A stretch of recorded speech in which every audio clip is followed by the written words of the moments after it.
Good morning, good afternoon, good evening, whatever happens to be while you're watching. I'm back. Been extremely busy the last several months with work, having to do a lot of travel, and also did a lot of traveling with the family for a mini vacation and another kind of work slash mini vacation. So that's why there hasn't been many videos. Plus, there's been so much to talk about. I can't. It's impossible to keep up.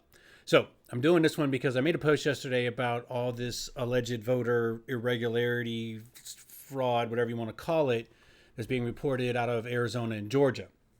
So there's also supposed to be some petitions starting to do an audit, forensic audits in Wisconsin, Pennsylvania, and now Michigan too, I believe. So here's what the gist of my post and gist of this video is let's just, for instance, hypothetically speaking, all the alleged voter irregularities and fraud are true.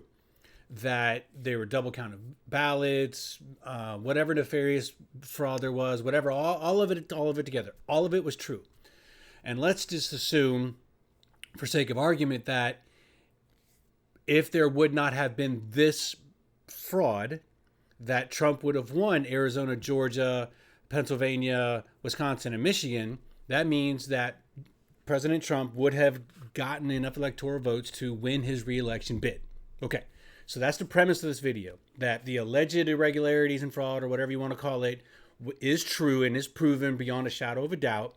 And that meant that those electoral votes from those states should have went to Trump. So my question is, what's next? So I've looked into this and I can't find very much at all. And what I've been able to find is that there is no current legal precedent of a situation like this. There are no state statutes, federal statutes, no constitutional article, no constitutional amendment that covers this particular scenario. Right now, the only way a sitting president who's been sworn in, i.e. Biden, can be removed from office is via the impeachment route. So, small crimes, misdemeanors, treason, etc. So the only way I can see right now to remove Biden from office would be if there can be proven beyond a shadow of a doubt a direct link from Biden himself to facilitate and make all this voter fraud, voter irregularities happen, where he directed it. He was the puppet master. He was the man behind the green curtain, per se, right? So, considering that he's a lifelong politician, there's no way there's going to be found a direct tie between him and all the stuff going on in those states. It's not going to happen. So there's going to be no direct link. So I can safely assume that that's not going to happen. His campaign manager or something along those lines, possibly, yes, they could be the ones that coordinated all these efforts. So, and I say coordinated because these are the same things that are being found in Arizona are the same things that were found in Georgia, which I was going to assume are the same things that are going to be found in the other states that are pushing to have their audits done. So there has to be some type of coordinated effort, because there's not 6, 7, 8 states that are just going to up and do this stuff on their own, of their own volition, of their own whatever morality or lack thereof that drives them to do something along those lines. And it's not going to happen. This has to be coordinated. So anyway, I don't think there's going to be a direct line to Biden himself. So the impeachment thing, I can't see that happening. So what happens? What do we do? Is there a recourse for something to happen? Is there a way to legally remove Biden from office? And right now, there's no precedent for it. So I see multiple lawsuits. So as an example, in Arizona, the Secretary of Elections, I think his title is already talking about taking whatever the people that were hired to do the audit by the Senate to court. So there's going to be millions or hundreds of court cases talking about all these states collectively, where every finding of a forensic audit is going to be fought and fought and fought. So all that's going to be going through court. You got to think there's court, there's appeals, and there's Supreme Court. So this is going to be drug out for years. I mean, considering that the election was in November, so we got December, January, February, March, April, May, June, 7 months now before anything has actually come out that's verifiable. Nobody else has been able to do this yet because everybody's been fighting it, obviously. But it's been 7 months just to get to where Arizona, and these aren't even, the official report hasn't come out yet from the auditors that were hired by the state Senate. So once those findings come out, there's going to be a gag order, there's going to be a lawsuit, there's going to be court, there's going to be all this other shit that goes along with just Arizona. So now add into that Georgia, add into that Wisconsin, Pennsylvania, potentially Michigan, and I think there's rumblings of North Carolina as an example. So all of these cases are going to be drugged through court. Once they go through court, and let's just say for sake of argument, it goes all the way through the court system and the results of voter irregularities, voter fraud, whatever, are true, meaning that the states that were certified in electoral votes given to Biden should have gone to Trump. That's going to be minimally a year, if not 2 from now, before we even get to that mark. But I digress. So what happens? What happens? Do you think Biden and his administration is just going to go, oh, my bad, we'll leave, Trump, you got it? That's not going to happen.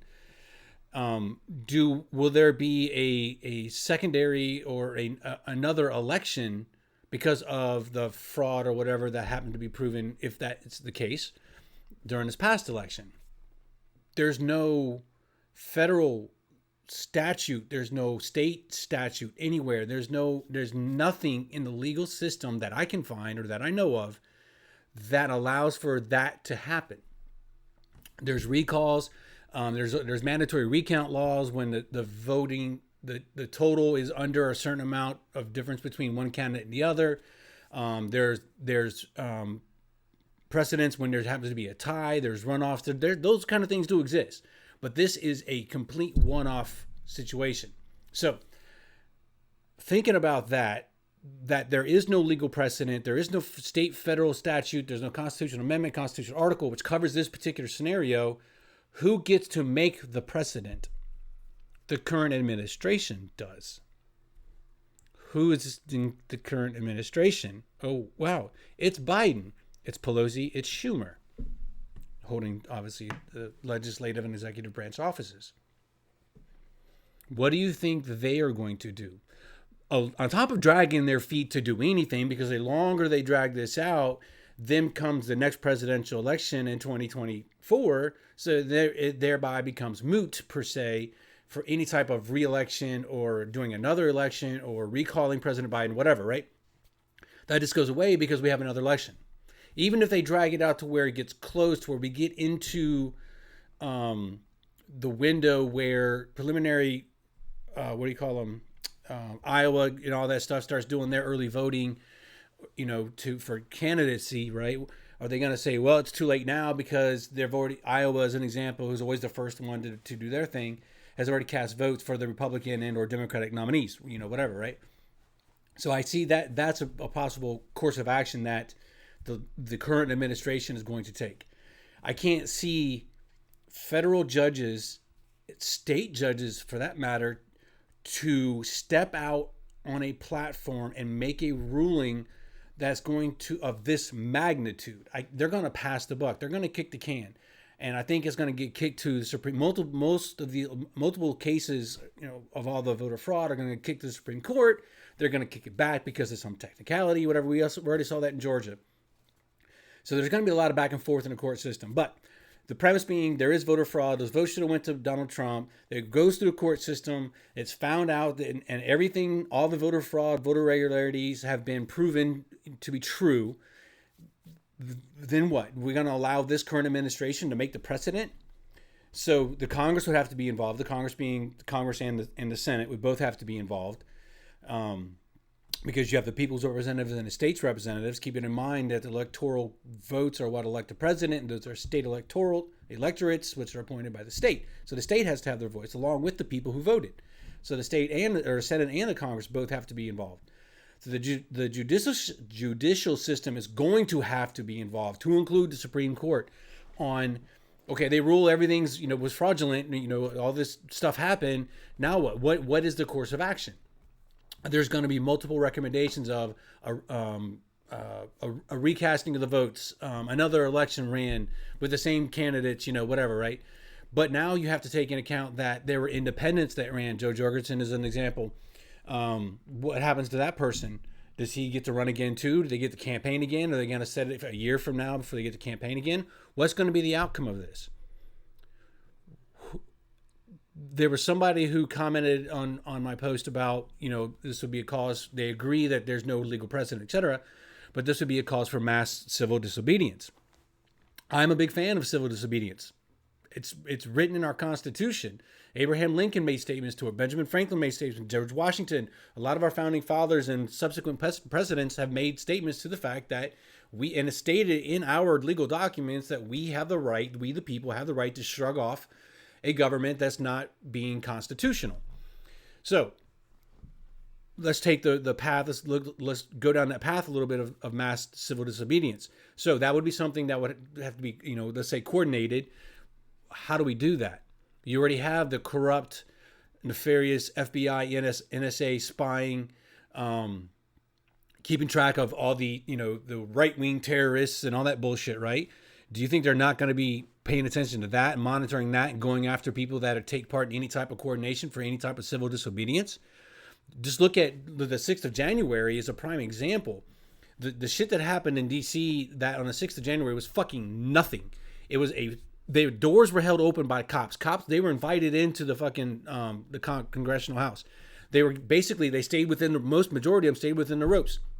There was a peaceful protester shot, and now that the police officer that did this, and with police officer standing next to the person that was shot, police officer has been identified. The Capitol Police, which are under the control of the Congress, of the House of Representatives, isn't naming the person that shot him. There's nothing that's going to be happening. There are people that are still in jail with being held without bail, without bond, over misdemeanor charges.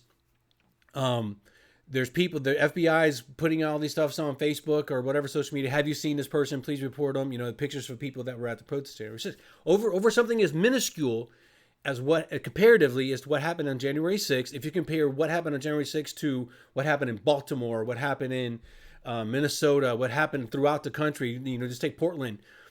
Compare what happened in D.C. on the 6th compared to what's been happening to Portland for the last year and a half. It's nothing compared to, but look at what they're making it out to be. Do you honestly think if there was a call for mass civil disobedience that isn't going to be every means and wherewithal of the federal government's not going to come to bear to prevent that from happening? Of course it is. And if there happens to be civil disobedience committed or done or participated in, what's the outcome? What do we get from that? You get a bunch of people that are arrested. You get, mayhem and chaos and riots, that kind of stuff, obviously, right? But in a bigger picture, a bigger scope, how does that get Biden out of office? It doesn't. Literally, the only way that any type of civil disobedience would get President Biden out of office is to physically remove him from office, which isn't going to fucking happen. There's no way. He'll be, put on Air Force One and taken out of the country or whatever. And you got the Secret Service to deal with. You got the Capitol Police, FBI, DEA, ATF. All the federal agencies will be involved in protecting him. All right. And then now I get to a point where I've been thinking about think about the setup that the left has. If the fraud and all that stuff, all the alleged fraud is true, proven true beyond a shadow of a doubt, goes to the court system, is proven true, there's no legal precedent whatsoever to remove the sitting president because of the a fraudulent election. It's just not there. So they know this. If there were to be mass civil disobedience, well, that's going to be considered treason or insurrection or whatever term they want to fucking add to it, which would put all the police, all federal law enforcement agencies, the military would be involved, National Guard would be involved to squash all of it. Right now we have full-fledged tyrannical rule of the government because people did some form of civil disobedience on a mass scale. That's not going to work. That's not going to do anything. It's going to be worse. It's going to make things worse if you look at it from a bigger picture. If you take a step back, regardless of how you feel about the alleged fraud being proven true, what would civil disobedience do on thinking about it on a mass scale? it won't remove the president. That's not going to fucking happen. So what are we left with? What recourse do we, the people, have if, again, basing the argument on that the fraud, alleged, voter irregularities, whatever, were true and Trump should have won because, et cetera, right? What recourse do we have? We have none. We have a recourse of civil disobedience, which to me is a civil duty if your local representatives, your local county, city, state governments are being nefarious and doing stupid shit or whatever, then yeah, absolutely. Civil disobedience is a duty. However, this is a federal issue. What recourse is there? Civil disobedience is not going to get you what you think it will. Well, unless you're one of those types that have been calling for it for years, but I digress. But it's not going to get the government, it's not going to get Biden removed from office. There's nothing to remove him in office for unless, like I said earlier, there's a direct, proven, beyond a shadow of a doubt link between the man himself, not him personally, and the stuff that happened throughout, the voter fraud or voter irregularities that happened. That'd be the only way. That would be an impeachable offense to be removed. But then that puts Kamala Harris in power. Unless the same thing applies where it can be proven she personally had direct involvement with the voter stuff. Do you think those two career politicians are going to put themselves or get themselves in a situation for that to happen? No fucking way. And even if there were direct links, i.e. emails or text messages, whatever, do you not think the NSA is going to go and delete that bullshit? That's too easy. Do you think any federal judge at any level is going to approve a search warrant for that stuff to get pulled into court? Nope. Do you think FOIA requests, the Freedom of Information Act, do you think that information is going to be found or given or provided? Fuck no. There might be some snippets or something along those lines from a few patriots that are still left, but no, that's not going to happen. So what recourse do we have? We are in, or would be in my scenario, uncharted, unknown territory. There's nothing. There's no left and right limits, if you will.